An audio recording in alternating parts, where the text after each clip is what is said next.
آپ ذرا سے قربانی کریں، آپ ذرا سے جو ہے احسان جیسی کوئی شے پیش کریں، آپ ذرا سی قربانی آپ دیں تو آپ کو اندازہ ہوگا کہ یہ آپ کتنا ادا کرتے ہیں، کتنا ادا کرتے ہیں۔ اور آپ جو ازاری کرتے ہیں، ماتم کرتے ہیں، نوحہ خوانی کرتے ہیں، سینہ زنی کرتے ہیں، مرثیہ پڑھتے ہیں، اس کا صلہ کریں۔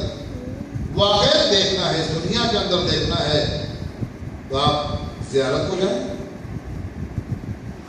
اور روضہ امام حسین علیہ السلام کے پاس جا کے صرف کھڑے ہو جائیں،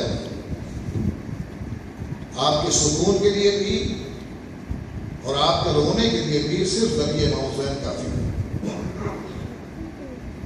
وہاں اندازہ ہوتا ہے کہ واقعا یہ کتنے کریم ہیں، کتنے سخی ہیں۔ وہ سکون، وہ اطمینان، وہ پیس، وہ قرار، وہ اضطراب سے دوری، وہ تڑپ کا ختم ہو جانا، وہ جذبہ محبت کا اضافہ ہونا، یہ ساری کیفیتیں ایک ذریعہ دیکھنے کے بعد ہوتی ہیں۔ تو وہاں جانے کے بعد اندازہ ہوتا ہے کہ واقعا ہم کس منزل پر ہیں اور کس کے سامنے کھڑے ہیں۔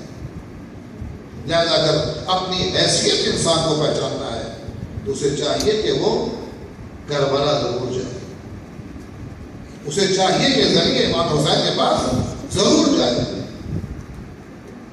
تو اپنی حیثیت سے پہچانے۔ کیوں؟ کیونکہ جب کوئی آتا ہے زائر اور واقعہ سچا ظاہر ہوتا ہے، معرفت اہل بیت رکھتا ہے، محبت اہل بیت رکھتا ہے اور خلوص نیت کے ساتھ جاتا ہے، صرف اور صرف امام کے لیے جاتا ہے، تو جب وہ زائر امام کو سلام کرتا ہے تو امام اس کے سلام کا جواب امام اس کے سوال کا، اس کے سلام کا جواب دیتے ہیں، کہتے تم پر سلامتی ہو۔ اور یہ مہدی مازندرانی جو بہت ہی بڑے اسکالر، بہت بڑے عالم گزرے ہیں، انہوں نے کہا کہ خدا کی قسم نہ مقتل پڑھنے کی ضرورت ہے، نہ کوئی مصیبت پڑھنے کی ضرورت ہے، نہ کوئی مسائل پڑھنے کی ضرورت ہے، نہ کسی کی شہادت پڑھنے کی ضرورت ہے۔ اگر واقعا انسان صرف اور صرف ذریعہ امام حسین علیہ السلام کے سامنے کھڑا ہو جائے تو رونے کے لیے کافی ہے۔ انسان غش کھا کے گر جائے گا، یہ کوئی مسائل بھول نہیں پائے گا۔ کیوں؟ ذریعہ دیکھتے ہی یاد آئے گا یہ حسین وہی ہے کہ جس نے اپنے 18 برس جوان کے سینے سے پرچی کا پتھر نکالا۔ ذریعہ دیکھتے ہی یاد آئے گا کہ آقا آپ ہی وہ ہیں کہ جنہوں نے اپنے ہاتھ پر اصغر کی میت لے کر کے کبھی آگے گئے، کبھی پیچھے آئے اور کہا انا للہ و انا الیہ راجعون۔ یہ حسین وہی حسین ہے کہ جو محمد کا لاشا لے کر کے آئے، یہ حسین وہی حسین ہے جو رو کے قاسم کے لاشے کے پاس کہتے ہیں کہ بیٹا قاسم چچا کو معاف کر دینا، آنے میں تاخیر ہو گئی، تمہارا لاشا گھوڑوں کی ٹانگوں سے پامال ہو گیا،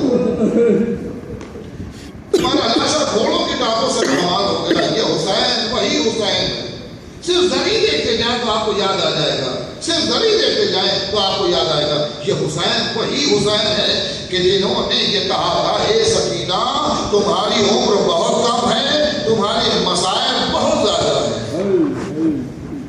سکینہ تمہاری عمر بہت کم ہے لیکن تمہارے مسائل بہت زیادہ ہیں۔ اور یہ عباس کہ مصیبت یاد آتی ہے، قاسم کی مصیبت یاد آتی ہے، اور محمد کی مصیبت یاد آتی ہے۔ اور اے عزیزانو ذریعہ کو دیکھتے جائیں، روتے جائیں۔ یہ حسین جس کا اکبر مارا گیا، یہ حسین جس کا محمد مارا گیا، یہ حسین جس کا قاسم مارا گیا، یہ حسین کہ جس کا حبیب مارا گیا، یہ حسین کہ جس کا عباس مارا گیا، یہ حسین کہ جس کی سکینہ کو تماچے مارے گئے، یہ سب یہ حسین کہ جس کی زینب کے سر سے چادر نو کے نیزہ کو چبھا کر کے نکالا گیا۔ یہ عزیزانو یہ سارے مسائل کسی مقتل پڑھنے کی ضرورت نہیں ہے، صرف اور صرف ذریعہ امام حسین کی طرف جائیں اور جانے کے بعد غور سے حسین کو دیکھیں تو آپ کی نگاہوں کے سامنے حسین کا منظر آ جائے گا، اور جب منظر سامنے آ جائے گا وہ شکل سامنے آ جائے گی، چہرہ سامنے آ جائے گا۔ جا بجا تیر لگے ہوں گے، جا بجا تیر لگے ہوں گے، جا بجا نیزوں کے نشانات ہوں گے، جا بجا تلواروں کے نشانات ہوں گے، کیونکہ جب حسین پشت سلجنا سے زمین پر آنے چاہتے تھے تو جس کے پاس تلوار تھی تلوار مار رہا تھا،